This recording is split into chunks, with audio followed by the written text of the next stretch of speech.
What would you do if you returned home from deployment, only to find the person you love most being mistreated under your own roof? One soldier's fight for his daughter uncovers cruelty, courage, and a battle for justice that could change both their lives forever. Before we dive in, hit the subscribe button and tell us where in the world you're watching from. Twilight had a way of painting the world in half-truths. The sky above was neither day nor night, a canvas of fading purples and muted golds stretching across the horizon, where the last sunbeams struggled against the creeping dark. The small town bus station, with its chipped paint and weary benches, seemed caught in that liminal space too, worn by time, waiting for tomorrow, yet never quite letting go of yesterday. The bus hissed as it rolled to a stop, brakes groaning like an old man's knees after a long day. Dust kicked up from the gravel lot, catching the amber glow of the streetlights that had just flickered to life. One by one, passengers shuffled out. Some carried nothing but themselves. Others dragged luggage that rattled against the concrete. A few had waiting arms to fall into, laughter echoing like small fireworks in the fading light. And then came David. He stepped down slowly, like each movement had to be negotiated with muscles that had known too much. His boots were stained from places the townsfolk had only read about in headlines. His fatigues hung loose on his frame, dusty, wrinkled, and heavy with sweat that wasn't entirely from the ride home. A duffel bag, weathered and patched at the seams, rested on his shoulder. It wasn't just fabric and zippers. It was a record of months in the field, a companion through mud, blood, and sleepless nights. His eyes told the truest story. They were tired, not the kind of tired that a good night's sleep could fix, but the bone-deep exhaustion of someone who had seen too much. Yet behind that fatigue flickered something fragile, something stubborn. Hope. The hope that maybe, just maybe, everything he had left behind was still waiting for him. As he remembered, the soldier inhaled deeply, letting the air of home fill his lungs. It smelled of gasoline from the bus, fried food from a nearby diner, and the faint sweetness of freshly cut grass. But underneath all of that was something more intimate, the scent of belonging. He hadn't realized how much he had missed it until now. He adjusted the duffel on his shoulder and started walking. His stride was measured, slower than it used to be, his body reminding him of every mile he had marched under foreign suns. Yet with every step, his heart pushed faster against his ribs. He wasn't marching toward an objective now. He wasn't hunting shadows in the desert. He was going home. To his daughter. To Anna. David's boots crunched against the gravel as he moved through the quiet streets. Porch lights flickered on, one by one, as if the town itself was welcoming him back. His gaze caught familiar landmarks. The corner store where Anna used to beg for lollipops. The cracked sidewalk where she had scraped her knee learning to ride. Her bike, the old oak tree she loved to climb despite his warnings. Every sight pulled memories from the well of his mind, each one a reminder of why he had endured, why he had survived. He pictured Anna's face, the gap-toothed smile from when he left, the way her eyes lit up every time she saw him in uniform.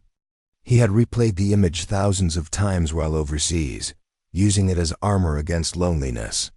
Now with each step closer, he braced for the real thing. She would be older, taller, maybe shy at first. But she would be his little girl, always. His chest swelled with anticipation as he turned onto the familiar street. Their house sat halfway down, a modest two-story with peeling paint and a porch swing that always creaked in protest. He had promised Anna once that he'd fix that swing when he came back. He smiled faintly at the thought. And then, the smile died. At first, he thought his eyes were tricking him, that the dim twilight was bending reality, making him see ghosts where none existed. But as he stepped closer, the scene sharpened with brutal clarity. Anna stood on the porch. Her small frame seemed swallowed by the backpack slung over her shoulders, the straps hanging loose as though it belonged to someone else. Her hair, golden brown like his own, was tangled, her cheeks wet with tears that caught the faint glow of the porch light. Her tiny hands clenched the straps as if the bag itself was the only anchor keeping her upright. And then came the sound. The sound of the door slamming. The wood cracked against its frame with a finality that rattled David's bones. He froze mid-step, the world tilting around him. Through the thin slits of the blinds, he caught a glimpse of Lavra, her silhouette, retreating into the house, her arms still raised from the force of the slam. Her voice carried faintly through the door, sharp and venomous, though the words blurred into nothing against the roar in David's ears. Anna flinched at the slam, pressing her lips together to keep from sobbing outright. She stood there, abandoned, her eyes darting toward the street as if searching for rescue. And in that moment, David's heart shattered. Narration, soft but weighted, cut through the silence of the scene. What would you do if, after months on the battlefield, you came home, only to see your little girl thrown out of her own house? David's legs refused to move at first. His duffel slid slightly down his shoulder, but he didn't notice. His throat tightened, his chest heavy, his breathing shallow. He had trained for firefights, for ambushes, for chaos in the dead of night. But nothing had prepared him for this.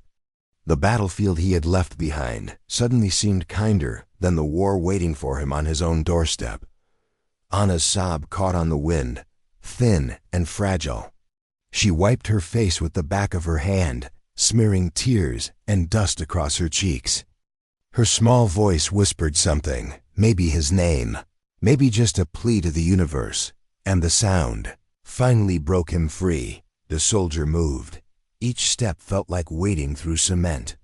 His boots hit the pavement harder, faster, his heart slamming against his chest like artillery fire. Memories of bedtime stories, of her first day at school, of pink birthday candles blurred into the sight of her tears now. And with each breath, anger began to boil beneath his shock. How dare Lavra? How dare she put his daughter, their daughter, out like trash on the curb? David's fists clenched around the duffel strap, his jaw tightening until his teeth ached. He wanted to storm the door, to rip it from its hinges, to demand answers. But as he reached the base of the porch steps, his focus snapped back to Anna. Her eyes widened when she saw him. Disbelief flickered across her tear-streaked face, followed by a gasp that shook her small frame. "Daddy?" The single word, fragile and broken, cut through the twilight like a flare. David dropped the duffel. The bag hit the ground with a dull thud, dust puffing into the air. His arms opened instinctively, and Anna flew into them, her little body colliding with his chest. He caught her tightly, almost desperately, his knees buckling as he sank down onto the porch step. Her sobs burst free now, loud and uncontrollable. Muffled against the rough fabric of his uniform, David buried his face in her hair, inhaling the scent of childhood, crayons, shampoo, the faint sweetness of bubble gum. He pressed his hand to the back of her head, his other arm wrapping around her as though he could shield her from the whole world. "I'm here, baby girl," he whispered, voice cracking. "Daddy's home. I've got you. I've got you." But even as he said the words, his eyes lifted to the door, to the house that was supposed to be her safe place, to the woman who had just shut her out. And in that moment, David knew the war he had left behind wasn't over. It had only changed shape. Asterisk. For a moment, they looked perfect, a soldier and his bride.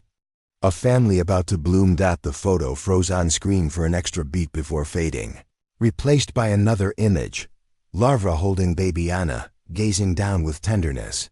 Her lips brushed the child's forehead, her arms steady and sure.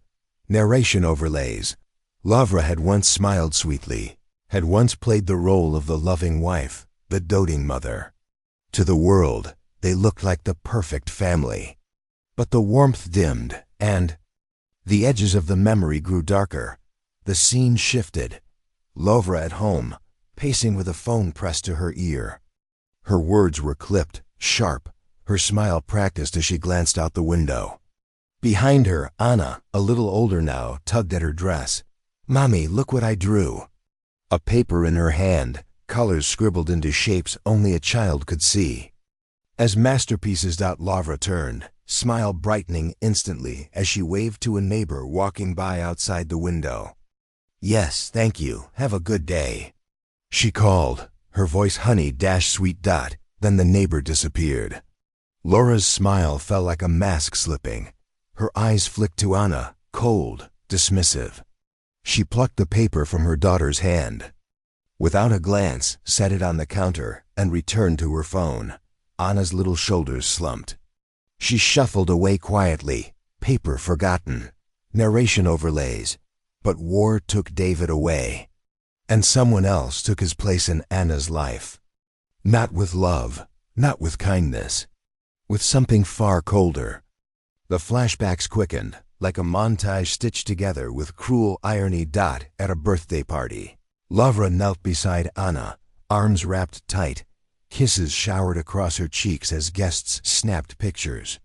Her voice dripped pride. "My sweet girl. Isn't she wonderful?"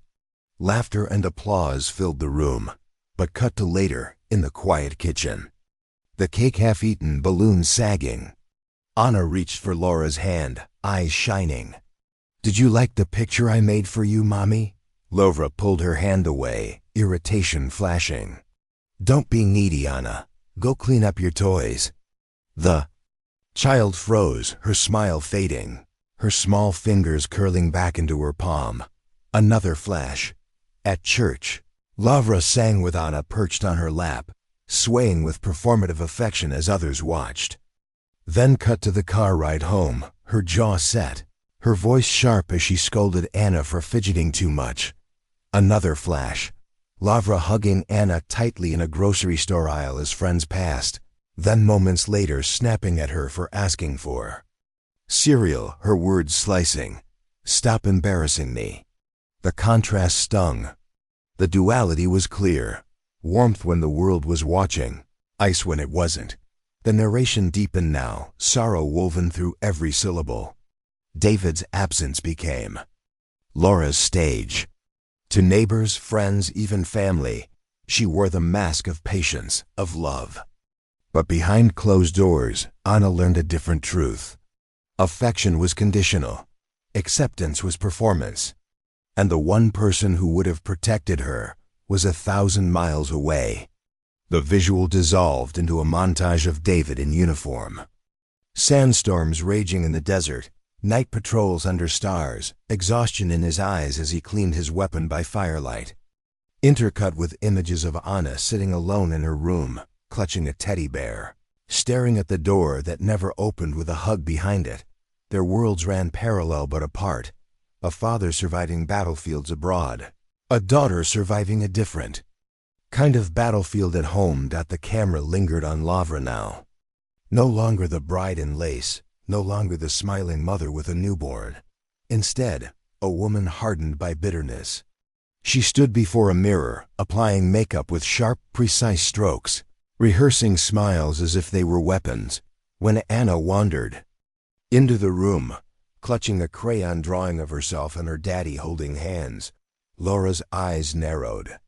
She plucked the drawing, crumpled it slowly, and tossed it into the trash. "Stop living in fairy tales, Anna," she muttered. The child's lips quivered, but she said nothing. Narration overlays.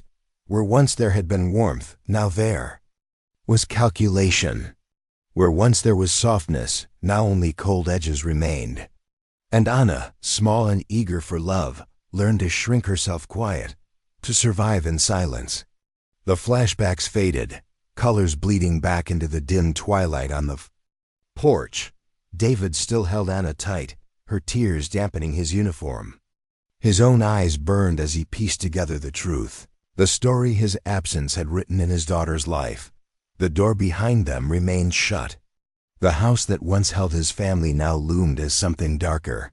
Narration softened but heavy. David had fought wars for his country. But the war waiting inside that house would demand more than he ever imagined. The scene lingered on David's face. His jaw clenched, his eyes wet but hardening with resolve. His arms tightened around Anna, as if promising silently, never again. And then the camera slowly pulled back, father and daughter silhouetted against the porch light, the duffel bag abandoned at their feet, the door closed behind them like a wall. The exposition was complete. The stakes were clear. This wasn't just a soldier returning home. This was a father coming back to reclaim what was his. The night air still clung to David's skin as he carried Anna inside. Her small arms looped desperately around his neck. She trembled against him, every breath sharp and shallow. He shifted, her gently, whispering reassurances. Though his own pulse thundered in his ears, the house, once a place he had called home, seemed foreign now. The familiar photographs on the wall, the muted colors of the living room, the faint scent of lavender air freshener, all of it felt like a disguise. A mask stretched over something rotten underneath. David set Anna down carefully, crouching. So his eyes met hers. "I'm here now, sweetheart," he said softly. "Nothing's going to hurt you while I'm here." Her eyes, wide, red-rimmed, fragile, searched his face for truth. And then she nodded, clutching his sleeve as if afraid he'd vanish like a dream. From the corner of the room, a sound broke the moment. Footsteps. Measured. Sharp. Lavra entered. She stood in the archway leading from the kitchen, her posture rigid, arms crossed tightly over her chest. Her silk blouse gleamed faintly under the overhead light, her makeup impeccable even at this hour. But her eyes, dark, unyielding, carried no warmth. "David," she said flatly, her tone void of surprise. "You're back." The words carried no welcome, no joy. Just fact. David rose slowly, his frame towering above her, but his eyes stayed level, controlled. "That's right," he answered. His voice was steady, though the tension in his jaw betrayed the storm underneath. For a moment, silence stretched between them. Only the ticking of the wall clock filled the space, each second heavier than the last dot. Then Laura's gaze flicked to Anna, who clung tighter to David's side, half hidden behind his leg. Her lips curved, not into a smile, but into something almost mocking. "So," she murmured, "I suppose she ran to you already, always the little victim." David's fists clenched at his sides. "She's a little girl, Lovra," he said, his voice low, dangerous. "Our little girl. And I find her standing outside in the dark, crying, with a bag on her back. Explain that." Lavra shifted her weight, her arms tightening. Her tone sharpened like glass. "Explain? Don't make me the villain, David. You left, for months. For years. You left me to deal with everything. The bills, the house, her tantrums. You abandoned us, and now you want to play hero?" Anna flinched at the venom in her voice, pressing closer to David's leg. David stepped forward, his body shielding his daughter. His voice rose, anger cracking through the restraint. "I didn't abandon anyone. I was serving my country. Fighting. To make sure she has a future. And what did you do? You locked her out. You made her cry. His voice caught, raw. You treated her like she didn't matter." Lavra scoffed, shaking her head. "Oh, spare me the speech. You think because you wear a uniform, you're some kind of saint? You don't know what it's like, being stuck here, day after day. She whines, she clings, she needs. It's suffocating, David. You weren't here to see it." Her eyes, cold and sharp, darted down to Anna. "She's too much. Always too much." The room froze. Anna tugged gently on David's sleeve, her small voice barely audible. "Daddy," she whispered, her lips trembling. "She doesn't feed me when you're gone." The words hit like a blade. David's breath caught in his throat. His knees weakened, his chest tightening as though invisible hands squeezed the air from his lungs. He looked down at his daughter, her eyes wide, her confession spilling out with the innocent honesty only a child could carry. And in that instant, the battlefield returned to him, Not the sand, not the bullets, not the chaos, but the split second. Clarity of a soldier confronted with truth. His mission crystallized. Protect. Defend not only now. The enemy was standing in his own living room. David's voice thundered, louder than he intended. You didn't feed her? Laura's eyes flashed with defiance. Don't twist her words. She exaggerates, like always. She eats when she wants to. She's picky, spoiled. She's 8 years old, David roared. She depends on you. And you're telling me you deny her the most basic thing, food? Lavra straightened her shoulders, her tone icy calm. I disciplined her. Someone had to. She throws fits, she manipulates. You wouldn't understand because you're never here. David stepped closer, fury radiating from every line of his body. Don't you dare call neglect discipline. Don't you dare stand there and tell me that hurting her is teaching her. Anna whimpered, hiding her face against his leg. His hand instinctively rested on her head, protective, steadying. David's voice dropped, lower now, almost trembling with the force of his restraint. You don't see it, do you? She's not a burden. She's a gift. She's everything. Lavra laughed, bitterly, the sound cutting the air. Everything? To you, maybe. To me, she's work. Endless work. And the moment you step out that door, she drains the life out of me. I never asked for this, David. I never wanted to be stuck raising a child alone while you played soldier. The words stabbed deeper than bullets ever had. David felt them. Sink, heavy, corrosive. But beneath the pain, something stronger surged, resolve. He stepped back, crouched to Anna's level, and looked her squarely in the eye. His voice softened, though every word carried iron. You hear me, Anna? You're not too much. You're never too much. You're my little girl, and I'll never let anyone treat you like you don't matter. Anna's lips quivered, her eyes spilling fresh tears. She nodded quickly, burying herself in his arms. Laura's expression flickered then. For a split second, something like guilt passed across her face. But just as quickly, the mask returned. Fine, she said coldly. If you think you can do better, go ahead, play the hero. But don't expect me to make it easy.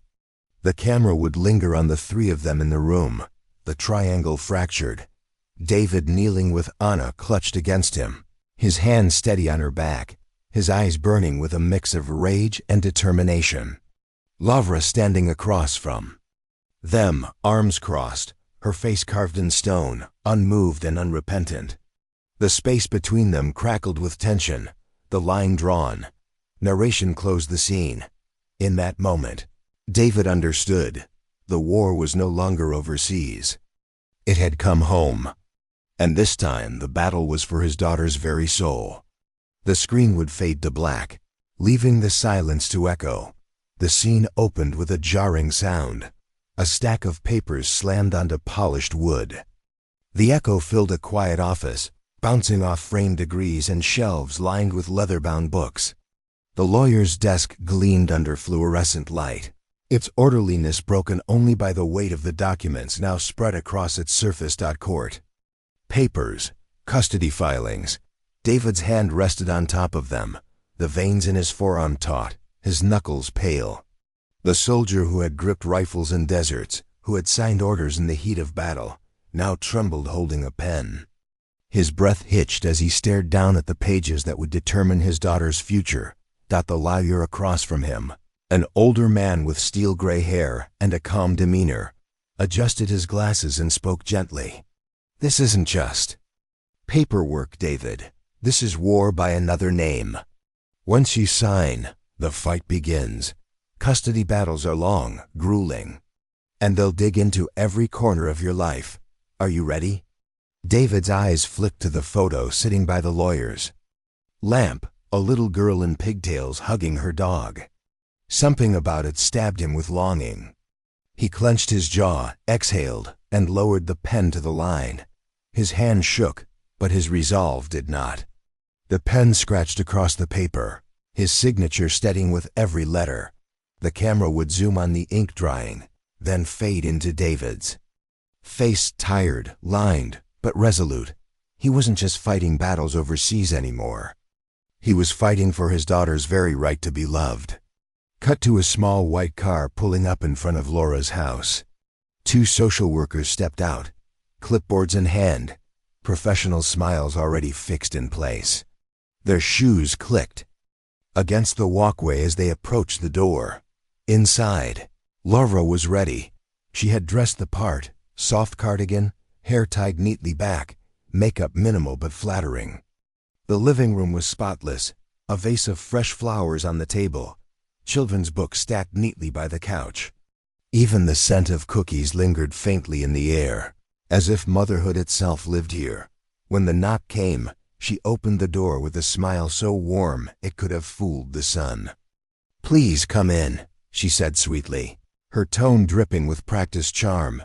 The social workers entered, jotting notes as they scanned the carefully staged room. Laura guided them gracefully, answering questions with ease, her laughter light, her words precise. She spoke of the challenges of single parenting, of the stress of David's absences, of how deeply she loved Anna, even when it was hard. Anna sat on the couch, her small hands twisted in her lap, her shoes scuffing lightly against the carpet.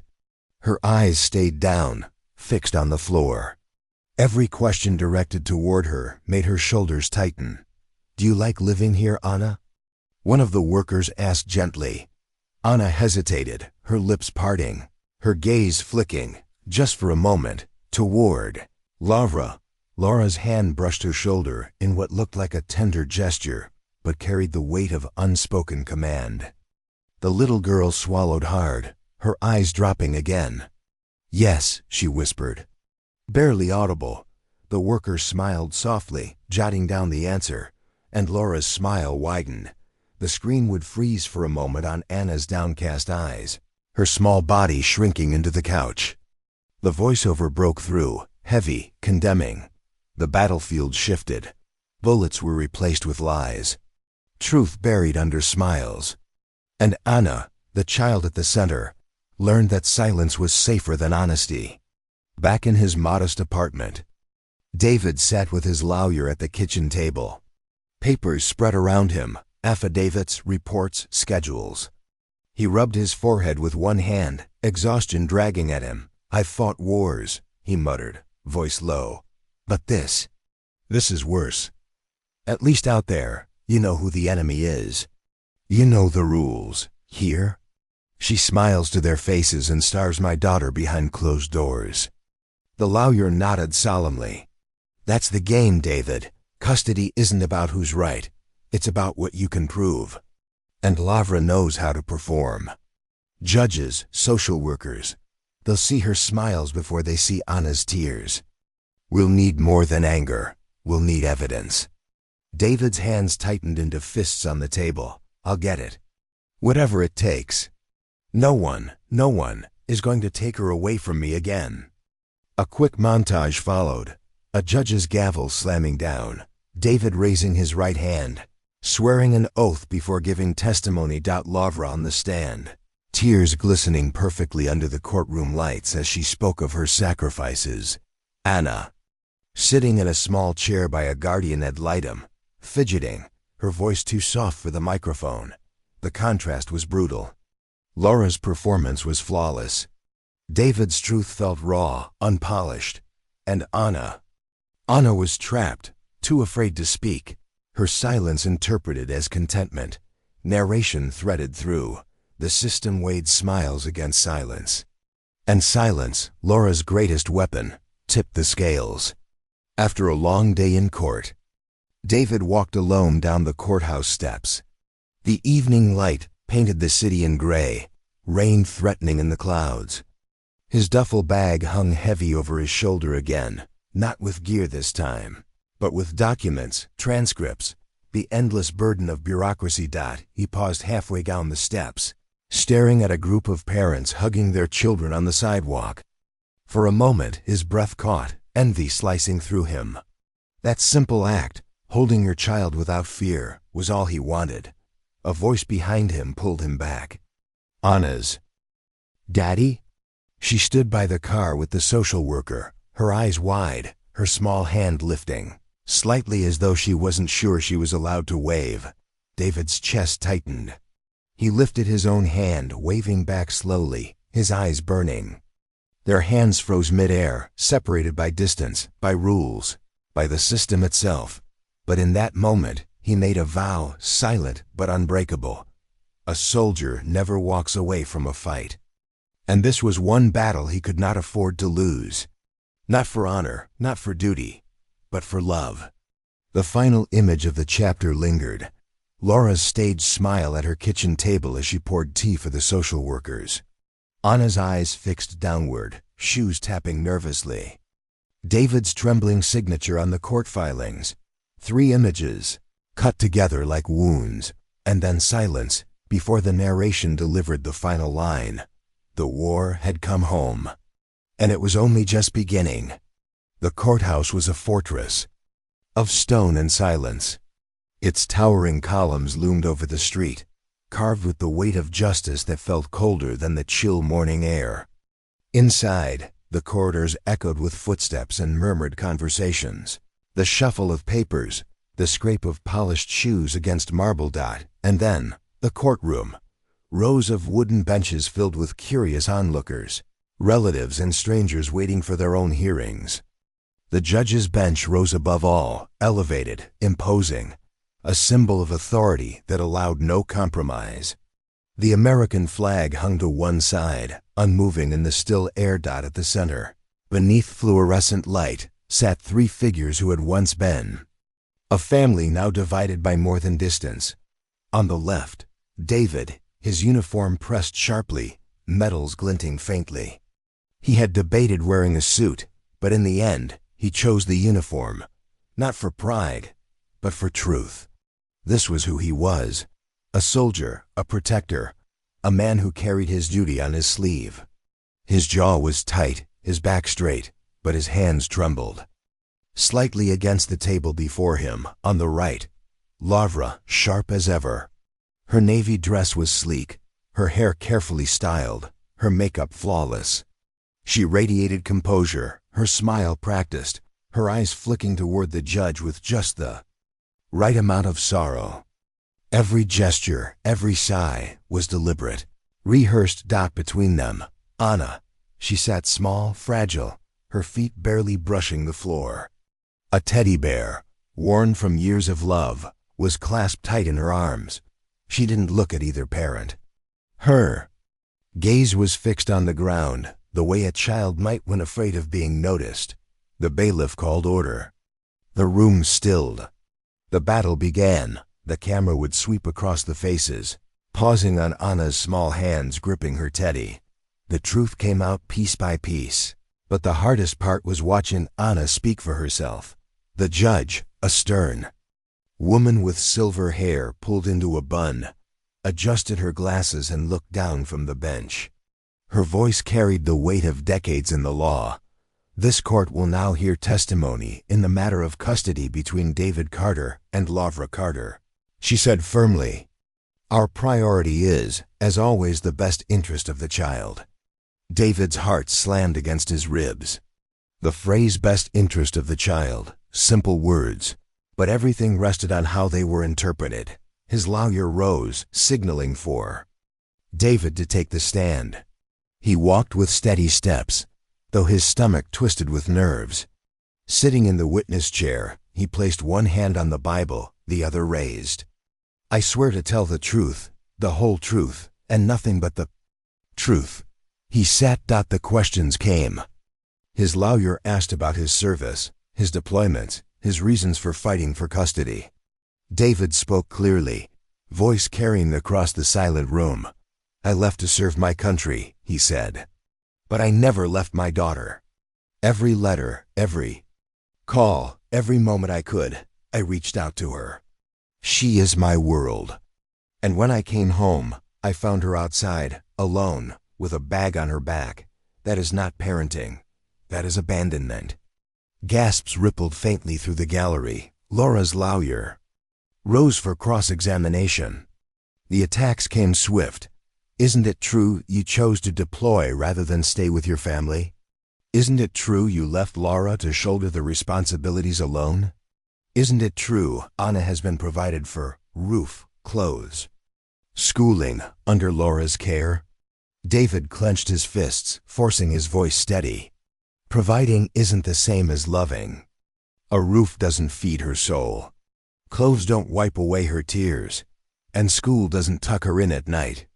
I came home to a daughter who whispered to me she wasn't being fed. That is the truth.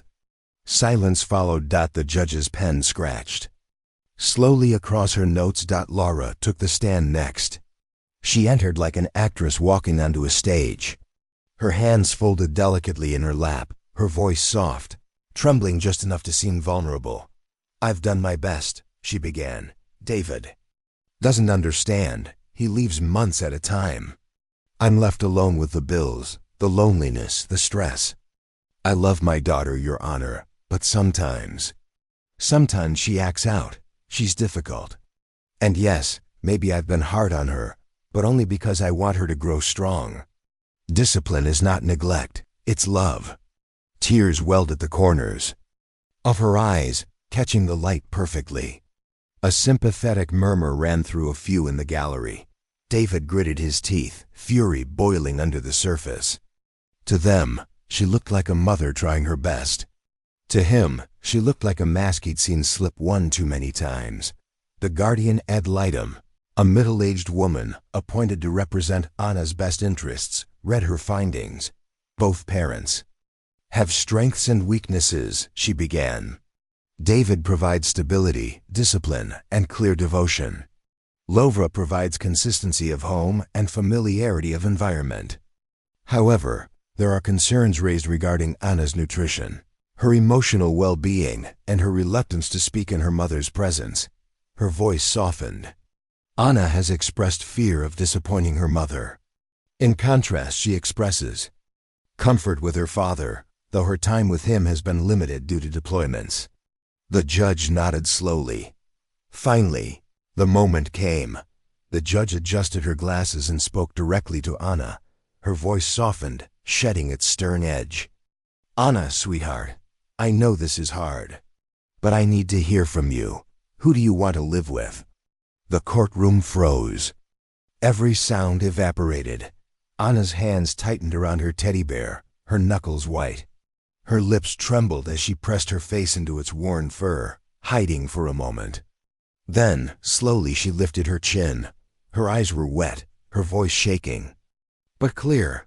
I want to live with my dad. The words struck the room like thunder. Laura's face cracked, her mask slipping.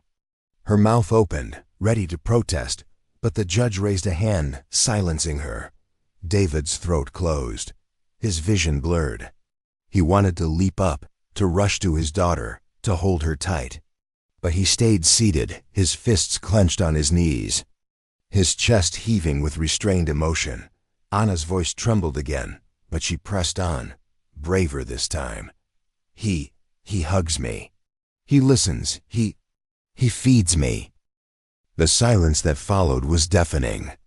Every eye turned to Laura, whose face burned with fury beneath the weight of the truth. The camera would focus on Anna's small figure, her teddy bear clutched close, her chin trembling but raised. In the end, it wasn't lawyers or documents that won the battle. It was the voice of a child, fragile, frightened, but honest. The judge leaned forward, her voice deliberate, final. This court has heard enough. It is the opinion of this court that Anna's best interest lies with her father. Custody is awarded to David Carter. The gavel struck wood, sharp and resounding. David's breath burst from his chest in a ragged sob. His lawyer placed a steadying hand on his shoulder, but his eyes never left his daughter. Laura sat frozen, her composure shattered, her lips pressed into a thin line of rage. Anna broke into tears, not of fear, but of release. She rushed across the courtroom, teddy bear trailing, and threw herself into her father's arms. David caught her, lifting her into his embrace. He pressed his face against her hair, his tears mingling with hers. His whisper was muffled but sure. "You're safe. Now, baby, you're safe." The camera would pull back, capturing the tableau. The soldier in uniform, clutching his daughter like the treasure she was. The mother, alone, her mask finally stripped away. The judge, gavel resting, the scales of justice balanced at last. Narration. Close the scene. For a soldier who had fought wars abroad, this was the greatest victory of his life. Not for glory, not for medals, but for the love of a child who finally dared to speak her truth. The screen would fade to black, the echoes of Anna's words lingering like a prayer. "I want to live with my dad." The courthouse doors swung open, spilling sunlight into the cool, shadowed interior. The brightness outside felt almost blinding. After the heavy air of the courtroom, as if the world itself had been holding its breath and was now exhaling, David stepped out first, uniform still crisp but his shoulders visibly lighter, as though the weight of years had finally slipped away. Behind him, a small hand tugged at his sleeve. Anna. She walked beside him, teddy bear still in her grasp, her eyes wide as they adjusted to the light. For the first time in a long time, her lips curved upward. A smile, small, hesitant, but real. David stopped at the top of the courthouse steps. The crowd murmured around them, lawyers, strangers, passers-by. But in that moment, all he saw was her. He dropped to one knee, his eyes locking onto hers, his hands resting gently on her small shoulders. "Anna," he said softly, his voice breaking with emotion. "It's over. You're coming home with me." Her smile widened, tears springing into her eyes, but this time they weren't tears of fear or shame. They were tears of release, of relief, of joy. She threw her arms around his neck, hugging him tight. David closed his eyes, holding her as if the world could fall apart around them and he wouldn't care. For the first time in months, maybe years, his arms weren't carrying the weight of war. They were carrying his daughter, safe and free. The camera would capture the embrace, the sunlight haloing their figures against the courthouse steps. That day, David didn't just win custody. He won back his daughter's childhood. Their new home wasn't grand, it wasn't polished, but it was theirs. Boxes lined the living room. Mismatched furniture filled the corners, and the air smelled faintly of fresh paint. Yet laughter already bounced off the walls, turning the small house into something sacred. David stood in the kitchen, clumsily flipping pancakes. Batter dripped onto the counter, and the first attempt smoked black in the pan. Anna giggled from her seat at the table, swinging her legs. "Daddy, you're terrible at this," she teased. He glanced back, mock offended. "Hey now, soldier's honor, I'm just warming up." She grinned, watching him fumble with the spatula. And then he turned, holding out the slightly lopsided pancake on her plate. She took it, biting in, her eyes widened. "It's actually good," she exclaimed, her voice full of surprise. David puffed his chest proudly. "See? Told you. 5-star chef in disguise." For the first time in so long, the sound of their laughter filled a room together, unforced, unbroken. The screen shifted into a warm montage, scenes stitched together with music rising in the background. Anna riding her bike down the sidewalk, her hair streaming behind her, her grin wide. David jogged alongside, cheering her on, ready to catch her if she wobbled. David helping with homework, both of them hunched over math problems at the kitchen table, his brow furrowed in mock seriousness while she giggled at his exaggerated confusion. Saturday morning at the park, Anna soaring on the swings, kicking her feet high, calling out, "Higher, Daddy, higher!" His hands pushed gently, his eyes never leaving her. Movie night. Popcorn spilled across the couch, Anna leaning against his side, their laughter echoing through the small living room as the glow of the screen lit their faces. David tucking her into bed, kissing her forehead, whispering, "Sweet dreams, baby girl." as she hugged her teddy tight. This time, she closed her eyes without fear. Over the montage, the narration carried softly, rich with warmth. For too long, Anna had learned to survive in silence. But now she was learning to live again, to laugh without fear, to dream without dread. And David, who had once thought his greatest victories lay on foreign soil, discovered that the truest victory was here, in the simple moments of fatherhood. Late one evening, after Anna had fallen asleep, David sat quietly by her bedside. The moonlight streamed through the curtains, painting her face in silver. She breathed softly, her lips curved in the faintest smile as she clutched her teddy bear. He leaned forward, brushing a strand of hair from her forehead. His eyes glistened. "Never again," he whispered. "Never again will you feel unwanted. You are my little girl, my whole world." He kissed her cheek and lingered for a moment, as if memorizing her peace. Then he stepped back, his chest swelling with a mixture of pride and humility. The next morning, David carried a box from storage. Inside was the old family photo album, snapshots from before the war, before the cracks. He hesitated as he flipped through the pages, stopping at the wedding photo of him and Lavra. He stared at it for a long moment, then closed the book. He pulled out a new photo, a picture of him and Anna on her bike, her smile radiant, his hand steadying her. He slipped it into the first page of a new album, a new chapter, a new story. The camera would fade between images, the old photo album closing, the new one beginning. The past had left scars, but the future was unwritten. And this time, it would be written in love, not neglect, in laughter, not silence. The closing montage played, brighter than all the rest. Anna painting at the kitchen table, colors splattered across her fingers as David leaned in to admire. A family barbecue in the backyard, neighbors smiling as they joined, laughter carrying across the fence. Christmas morning. Wrapping paper scattered everywhere as Anna squealed, hugging her dad over a new stuffed bear. A school recital, David sitting in the front row, clapping proudly as Anna bowed on stage, her eyes searching for his and finding them, always there. Sunset walk, Anna's small hand in his, their silhouettes framed against the orange sky. The screen faded to black, the narration delivering the final words. David didn't just bring a soldier home. He brought a father home. And in doing so, he gave his daughter back what she had almost lost, her childhood, her laughter, her light. Together, they began again, and this time, they would not let go.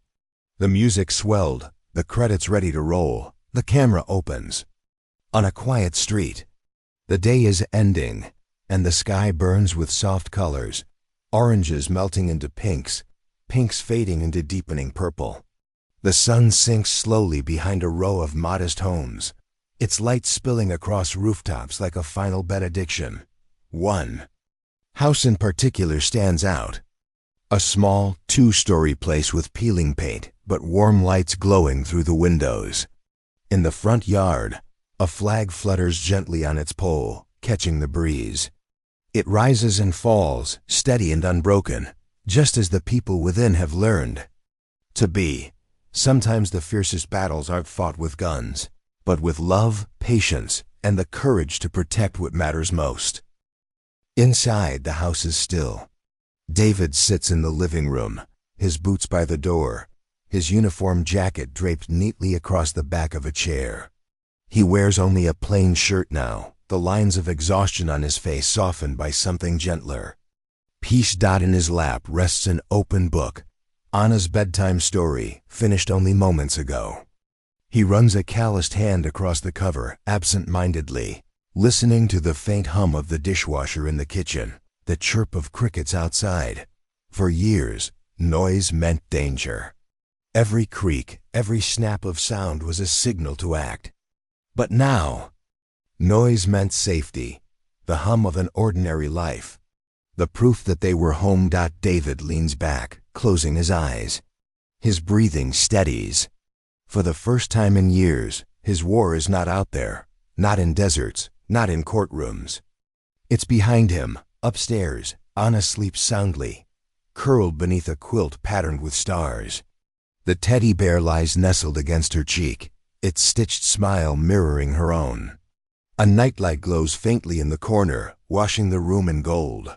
Her breathing is even calm, her lips parted in the soft surrender of true rest. There is no tension in her small shoulders now, no flinching at imagined sounds. She is safe. She is home. And in her dreams, she is free. The camera would shift between David downstairs and Anna upstairs, their lives running parallel, but finally at peace. For soldiers like David, battles are inevitable. But the greatest battle he ever fought was for the laughter of a child, for the smile of his daughter, for the right to call her home. Morning comes again. The sun pours across the small house, golden and warm. David steps outside, mug of coffee in hand, watching as Anna rides her bike up and down the street. Her laughter rings out, clear and unbroken. Neighbors wave. He waves back, smiling. A small dog runs across the yard, chasing after Anna, who squeals with delight. Her cheeks are flushed with joy, her hair flying in the wind. David watches her for a long time, the corners of his mouth lifting. He doesn't just see his daughter in that moment, he sees her future. School graduations, first jobs, first heartbreaks. And he knows he'll be there for all of it. Because now, nothing will pull them apart. The flag outside the house snaps gently in the breeze. It isn't just cloth, it's a symbol of the battles David fought overseas, of the fight he waged at home, of endurance, of belonging, of sacrifice. David steps closer, his hand brushing lightly against the pole. He stares at it for a moment. The colors bright against the blue sky. His jaw sets. He knows freedom is not just about nations. Sometimes freedom is about family, about freeing a child from fear. The screen would fade slowly into the waving flag, the sky behind it glowing bright with dawn. War teaches you how to fight, but love teaches you why you fight. And in the end, that is what saves us. A final series of gentle shots closes the story. David and Anna cooking breakfast together, flour dusting their hands as they laugh at the mess. A school project night. Anna building a solar system model while David carefully paints Saturns. Rings, evenings on the porch, father and daughter side by side, watching the sky change colors as the flag ripples above them. Anna asleep on the couch, a blanket tucked around her, David's hand resting protectively on her shoulder as he dozes. Off beside her, the small home glowing warmly at night, its windows like beacons in the quiet street. The music softens, the narration delivering the final reflection. Sometimes victory isn't a medal, or a parade, or a headline. Sometimes victory is simple. A home where a child can laugh, a father who never stops fighting for her, and the promise that tomorrow will be better than yesterday. That is the battle David won, and it is the victory he will carry for the rest of his life. Asterisk, the camera fades in on the soft light of morning. The house is the same one we've seen before, modest, a little weathered around the edges. But now it feels entirely different. Where once its walls echoed with silence, now it hums with life. Sunlight streams through half-drawn curtains, painting golden stripes across the wooden floor. Dust motes dance lazily in the beams, like tiny sparks of joy suspended in the air. The faint sound of birdsong filters through an open window, mingling with the soft hiss of a frying pan. David stands at the stove, spatula in hand, wearing a plain gray t-shirt and faded jeans. No uniform, no medals, no reminders of battle. Just a man, barefoot on his kitchen floor, flipping pancakes with a concentration so comical it borders on serious. His brow furrows, his lips twitch as he carefully coaxes the golden brown circle onto a plate. Behind him, Anna bounces lightly as she moves between cabinets and table, setting down plates, forks, and a small vase of daisies she picked from the yard. She hums as she works, a simple tune, but free, unburdened. The sound fills the room with innocence. Time passed. The courtroom battles faded into memory, replaced with school projects, bedtime stories, and Saturday morning breakfasts. For Anna, home no longer meant fear, it meant safety. It meant love. The camera pans across the living room walls. Where once hung silence and emptiness, now line photographs. David and Anna at the park, both grinning, her arms wrapped around his neck mid-swing. Anna at a school recital, medal around her neck, her smile stretching wide as David kneels proudly. Beside her, the two of them sitting on the porch, sharing ice cream, laughing with their mouths open, utterly unposed. Each frame is more than a picture, it's proof of a life rebuilt. Proof that love has replaced what once was hollow. Anna hops into her chair at the table, legs swinging happily. She picks up the syrup bottle, inspecting it like a prized treasure. "Don't drown it this time," David teases from the stove. "I like it swimming," she retorts, grinning. He brings the plate over, setting a stack of steaming pancakes in front of her. She claps once, delighted, then immediately pours syrup until the edges of the plate gleam amber. David shakes his head, chuckling, then sets down his own plate.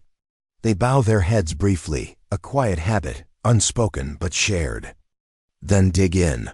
For a while, there's no narration, no dialogue. Just the sounds of forks scraping gently against plates, the clink of glasses, the occasional giggle from Anna when she notices David's pancake has burned edges. The silence is filled with voiceover instead, gentle and reflective. For soldiers, the hardest part of war is not the fighting, it's coming home. Learning how to breathe again, to sit still, to trust in quiet moments. For David, those lessons came not on the battlefield, but at the breakfast table, with his daughter's laughter to guide him. The camera shifts to later that morning. The front yard glows under the sun, grass dewy and fresh. The flag in the corner waves gently, steady in the breeze. Anna bursts out the door, hair wild, laughter spilling as she races across the yard. She spins in circles, arms outstretched, her teddy bear clutched in one hand. Her joy is unrestrained, the kind of laughter that only comes from children who finally feel safe. David follows to the doorway, leaning against the frame. A mug of coffee steams in his hand, its warmth curling around his fingers. He doesn't doesn't interrupt, he just watches. For the first time in years, his face holds no shadow, no trace of war, no echo of courtrooms. Only peace. David had fought wars on foreign soil, but the greatest victory of his life was right here, in the heart of his daughter's smile. Slowly, the shot begins to pull back. The yard grows smaller, the house a figure of safety in the distance. The flag waves once more, proud but gentle. The music swells, strings rising with the brightness of the scene. The final frame freezes on Anna mid-laugh, her hair caught in motion, the sun painting her like gold. Fade to black. The voiceover delivers the last reflection, soft and steady, almost like a benediction. Battles end, wars fade, but love remains. And sometimes, the greatest legacy a soldier can leave is not written in medals or records, but in the laughter of a child who knows she is safe, and she is loved. The camera opens with soft golden light pouring across the kitchen. Morning hums quietly, not rushed, not frantic, but steady. The hum of a house that has found its rhythm. David is at the stove again, but this time his movements are smooth, practiced. The pancakes no longer stick or burn. The batter spreads evenly, the flip is confident. He whistles under his breath, a tune that matches the birdsong outside the window. At the table, Anna sets plates and forks with mock ceremony. Breakfast. "Alas, Chef Dad," she announces in a sing-song voice, and they both laugh. The walls of the kitchen are different now too. Where once they were bare, they are now dressed with life. Anna's school drawings taped near the fridge, photographs of their days together, afternoons at the park, school concerts. even a shot of David covered in flour, as Anna tried to. Baked cookies. The home, once a stage for conflict, now feels like a scrapbook of joy. Time passed. The courtroom battles faded into memory. Life moved forward, not in grand victories, but in the quiet rituals of ordinary days. For Anna, home no longer meant fear. It meant safety. It meant love. Cut to a bustling morning routine. Anna, backpack strapped snugly, shoes tied, stands at the door with her lunch in hand. David crouches to check her bag, slipping a small note inside. She rolls her eyes playfully, but she's smiling. "Dad, you don't have to write me notes every day." "Yes, I do," he says, pressing a kiss to her forehead. "That's an order." She laughs, hugging him quickly before running off to the bus. The camera follows her as she boards, waving from the window. David waves back, his face glowing with pride. Narration overlays. It wasn't medals or marches that defined his days. Now, it was lunches packed, homework checked, and the joy of hearing his daughter laugh freely again. One afternoon, David sorts through old boxes in the attic. He finds photographs from before the war, wedding pictures, family portraits, frozen smiles.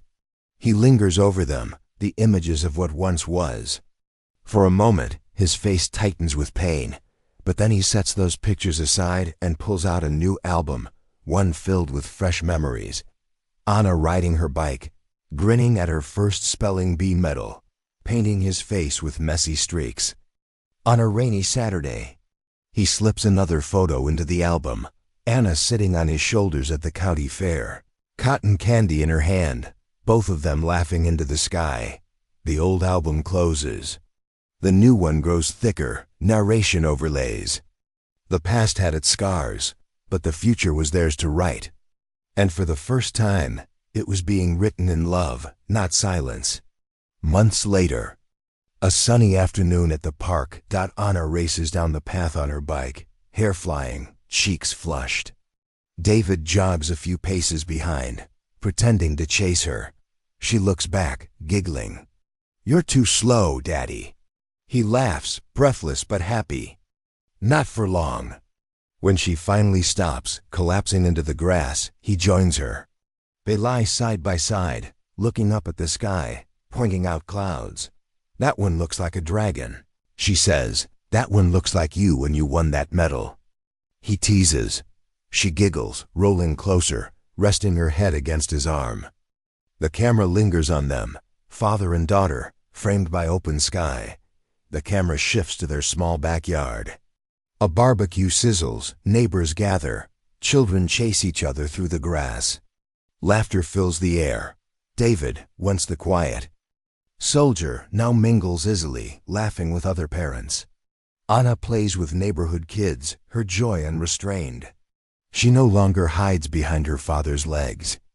She shines. A neighbor claps David on the back. "She's a good kid." David smiles, eyes following Anna. She always was. She just needed someone to believe it. Healing doesn't come in a single moment.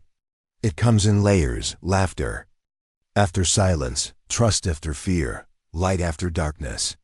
Slowly, step by step, they built something new, not perfect, not polished, but theirs. Later, after the barbecue, the house is calm. Anna is asleep, the teddy bear still tucked into her arms. David stands by her doorway, watching for a long moment. He whispers softly, "Sleep well, sweetheart." Downstairs, he sits with a mug of tea by the window. The night is cool, the flag outside the house moving gently in the wind. His reflection stares back at him from the glass, older, scarred, but at peace. For the first time, he realizes something profound. He is no longer simply a soldier who came home. He is a father who stayed. David had fought wars across the world, but his greatest victory was not won with rifles or strategies. It was won here with pancakes, with bedtime stories, with the courage to choose love every single day. The next morning, sunlight floods the house again. Anna runs into the yard, laughing as a small puppy, a recent addition. chases her across the grass. Her joy rings out clear and bright. David steps into the doorway, coffee in hand, leaning against the frame. His eyes follow her with a smile that holds no shadow, no tension. Just peace.